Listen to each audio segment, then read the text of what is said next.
আশঙ্কাই সত্যি হলো। অবশেষে ধেয়ে আসলো শক্তিশালী বৃষ্টি বলয় ঝুমুল। বৃষ্টিতে গরমের হাঁসফাঁস অবস্থা কেটে গেলেও সকাল থেকেই মাঝারি বৃষ্টিপাতে বিপর্যস্ত হয়ে পড়েছে রাজধানী ঢাকাসহ দেশের বিভিন্ন জেলা। প্রথমে বাতাসের সঙ্গে ঝিরিঝিরি বৃষ্টি থাকলেও এরপর শুরু হয় মুষলধারে। এর প্রভাবে ভোগান্তি পোহাতে হচ্ছে কর্মজীবী মানুষদের। ঝুমুল একটি পূর্ণাঙ্গ মৌসুমি বৃষ্টি বলয়, যার প্রভাবে সারা দেশের প্রায় সব অঞ্চলেই ভারী বৃষ্টিপাত প্রত্যক্ষ করবে মানুষ।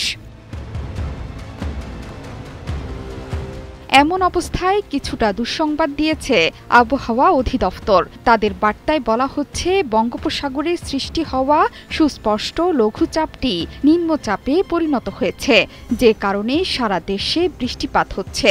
এই বৃষ্টিপাত আগামী ২ জুন পর্যন্ত অব্যাহত থাকতে পারে, তবে তুমুল বর্ষণ হতে পারে টানা ৪৮ ঘণ্টা।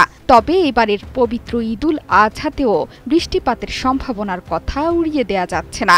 আবহাওয়া পরিস্থিতি অপরিবর্তিত থাকলে কোরবানির গরুর হাটেও ভোগান্তিতে পড়তে পারে মানুষ, যা এবারের বেচা বিক্রিতে বড় প্রভাব ফেলতে পারে বলে শঙ্কা তৈরি হয়েছে।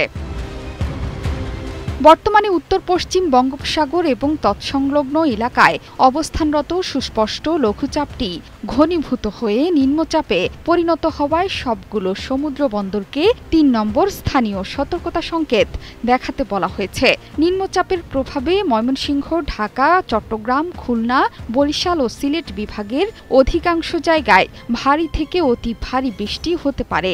এছাড়া অতি ভারী বৃষ্টির কারণে চট্টগ্রাম, রাঙ্গামাটি, বান্দরবান ও কক্সবাজার জেলার পাহাড়ি অঞ্চলগুলোয় পাহাড় ধসের আশঙ্কার কথাও বলা হয়েছে আবহাওয়ার এক বার্তায়। খুলনা, বরিশাল, পটুয়াখালী, নোয়াখালী, চট্টগ্রাম এবং কক্সবাজার অঞ্চলগুলোর ওপর দিয়ে দক্ষিণ অথবা দক্ষিণ পূর্ব দিক থেকে ঘণ্টায় ৬০ থেকে ৮০ কিলোমিটার বেগে বজ্রবৃষ্টি সহ অস্থায়ীভাবে ঝোড়ো হাওয়া বয়ে যেতে পারে।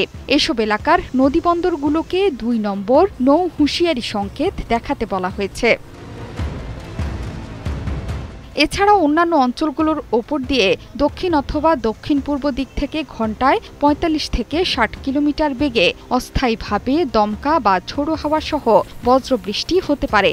এসব এলাকার নদীবন্দরগুলোকে ১ নম্বর সতর্কতা সংকেত দেখাতে বলা হয়েছে। বৃষ্টিপাত এভাবে অব্যাহত থাকলে বন্যাও চলে আসতে পারে দেশের উত্তর, উত্তর পূর্ব ও দক্ষিণ পূর্বাঞ্চলের কিছু জেলায়। ভারী থেকে অতি ভারী বৃষ্টিপাতের সম্ভাবনা থাকায় আকস্মিক ও স্বল্পমেয়াদী বন্যা পরিস্থিতি তৈরির আশঙ্কার কথাও জানিয়েছে বাংলাদেশ পানি উন্নয়ন বোর্ডের বন্যা পূর্বাভাস ও সতর্কীকরণ কেন্দ্র। জোহরা চৌধুরী সেতু, ৭১।